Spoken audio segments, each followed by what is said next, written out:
என்னம்மா இங்கே நின்னுட்டீங்க? வாங்க போலாம்.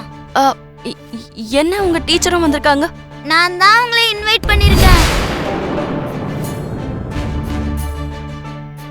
நீங்க என்ன யோசிக்கிறீங்கம்மா?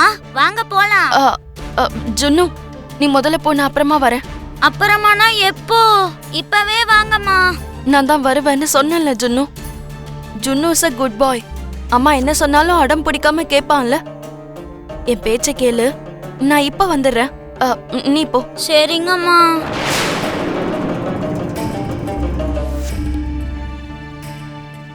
ஜானு கண்ணிலையும் விவேக் கண்ணிலையும் எக்காரணத்தை கொண்டு நான் படவே கூடாது. அவங்க கண்ணில் பட்டா எல்லாமே மாறிடும். அதுக்கப்புறம் மனிஷா நந்தன் குடும்பத்தோட மான மரியாதையை கெடுக்க பாப்பா. அது நடக்காம இருக்கணும்னா நான் யார் கண்ணிலையும் படாம பாத்துக்கணும். மித்ரா சார், இந்த ஒரு டெண்டர் போன போகட்டுமே. இந்த ஒரு டெண்டர் போறதுனால மட்டும் உங்க அடையாளமும் மாற போறதில்ல, உங்க கௌரவமும் குறைய போறதில்ல. Thank you so much sir. Tender போயிடுச்சேன்னு கவலைப்படாம, அதுவும் ஈகோ பார்க்காம இங்க வந்து உங்க பெருந்தன்மையை காட்டிருக்கீங்க. உங்களை பாராட்ட வார்த்தையே இல்லை சார். உங்ககிட்ட ஜெயிச்ச அர்ஜுன் சாரோட ஃபங்க்ஷனுக்கு நீங்க வந்ததை பார்க்கும்போது நீங்க உங்களை சுத்தி எவ்வளவு ஹெல்த்தியான போட்டியாளர்களை வச்சிருக்கீங்கன்னு எனக்கு நல்லா புரியுது. கண்டிப்பா உங்க வெற்றிக்கு காரணம் இதுவா தான் சார் இருக்கும். அது சரி, நான் கேட்ட கேள்விக்கு இன்னும் பதில் சொல்லலையே. உன் வெற்றிக்கும் உன் திமிருக்கும் காரணம் அந்த பொண்ணு தானா? உண்மைதான் தம்பி. சரிஞ்சுக்கிட்டு இருந்த எங்க கம்பெனிய திரும்பவும் சரியானதுக்கு காரணமே அவதான் தம்பி. இன்னைக்கு இந்த கம்பெனியை நம்பி இருக்கிற நூத்துக்கணக்கான பேருக்கு அவதான் இப்ப வழிகாட்டியா இருக்கா. அது மட்டும் இல்ல, அந்த பொண்ணு அர்ஜுனோட வாழ்க்கையில அடி எடுத்து வச்சதும் இவன் வாழ்க்கையும் மாறிடுச்சு.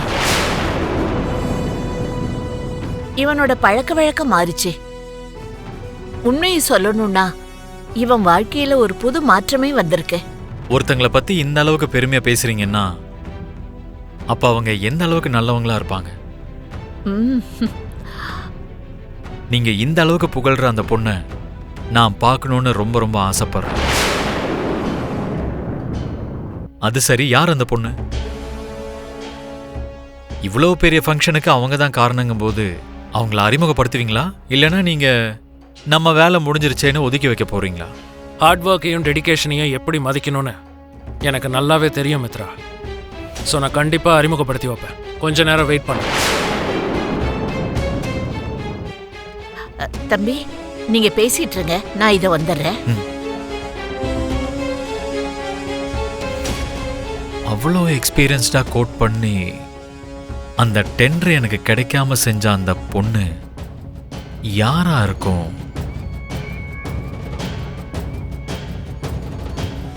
ஆண்டிய எங்க அப்பாக்கு இன்ட்ரடியூஸ் பண்ணி வைக்கலாம்னு நினைச்சேன். அந்த ஆளுக்கு அறிமுகப்படுத்தணும். அதுக்கு அம்மா வராம இருக்கிறதே நல்லது. என்ன சொன்ன? அதெல்லாம் ஒண்ணும் இல்ல. இன்னும் கொஞ்ச நேரம் இங்க தானே இருக்க போறோம், அப்புறமா அறிமுகப்படுத்திடலாம். அதெல்லாம் சரி, நீ என்ன எங்க அப்பா கிட்ட சரியாவே பேச மாட்ற? சரியானா எப்படி பேசணுங்கிற? ஸ்கூல்ல ஸ்டூடெண்ட் மாதிரி என்ன அவர் முன்னாடி கை காட்டி பேச சொல்றியா? சவா, அது இல்ல ப்ரோ. ஸ்மைலி ஃபேஸ்ல அவர்கிட்ட பேசணும். நல்லா அவர்கிட்ட க்ளோஸ் ஆகணும். நீங்க என்ன சாப்பிடுறீங்க, என்ன குடிக்கிறீங்கன்னு அவங்க கிட்ட கேட்டு தெரிஞ்சுக்கணும்.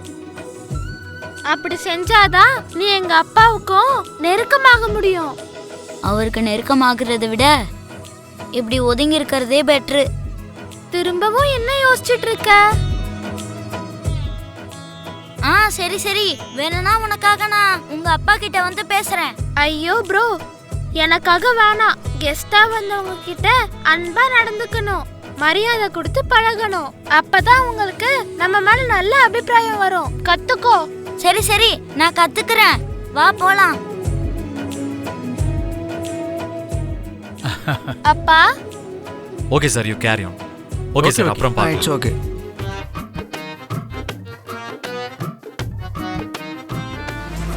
ஜுன்னு, என் அப்பா கிட்ட இன்னும் கொஞ்ச நேரம் பேசிருக்கலாம்ல. உனக்கு தெரியாம நான் அவர்கிட்ட நிறையவே பேசிட்டேன். பேசிட்டியா? எங்க, எப்போ? சைலண்டா ரெண்டு பேரும் பாத்துக்கிட்டு தானே இருந்தீங்க.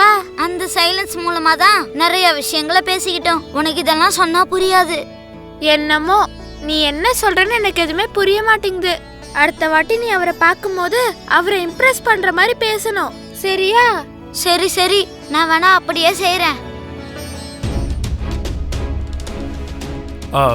லக்ஷ்மி, உனக்கு இங்க கம்ஃபர்டபுளா தானே இருக்கு?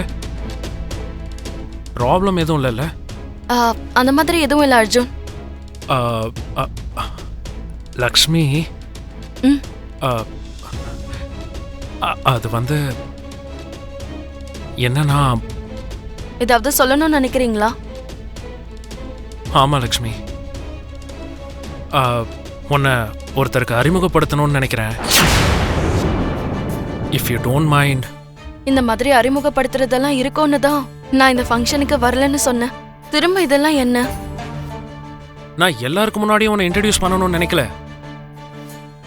எல்லாருக்கும் உன்னை அறிமுகப்படுத்த போறதும் இல்லை. வெறும் ஒரே ஒருத்தருக்கு மட்டும்தான் உன்னை அறிமுகப்படுத்த ஆசைப்படுறேன் லக்ஷ்மி. உங்க மனசை கஷ்டப்படுத்த கூடாதுன்னு தான் நான் இந்த ஃபங்க்ஷனுக்கு வந்தேன். திரும்பவும் நீங்க கஷ்டப்படுற மாதிரி நான் நடந்துக்க வேண்டியதா இருக்கும். அவர் தோல்வியை கூட பெருசா எடுத்துக்காம, நம்ம வெற்றியை பார்த்து வைத்தறிச்சல் அடையாம, நம்மளை என்கரேஜ் பண்றதுக்காக மித்ரானந்தன் சாரே இங்க வந்திருக்காருன்னா அவர் மனசு எவ்வளவு தூய்மையானதுன்னு தெரிஞ்சுக்கணும்.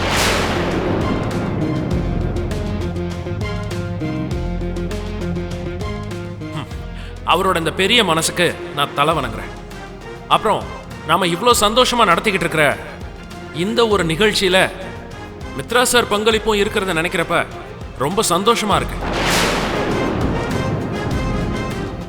அப்படிப்பட்ட மித்ரா சாரை கௌரவிக்கிறது நம்மளோட கடமை.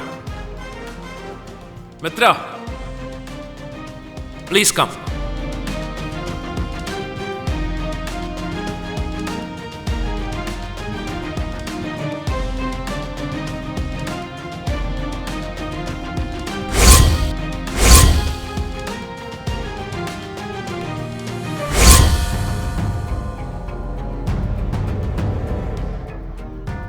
அண்ணா, இந்த நேரத்தில் நாம் பிடிவாதமாக இருக்கிறது நமக்கு தான் நல்லதில்லை.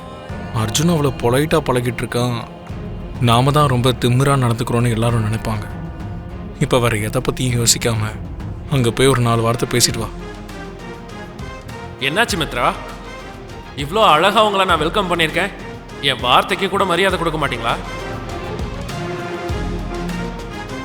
Please come.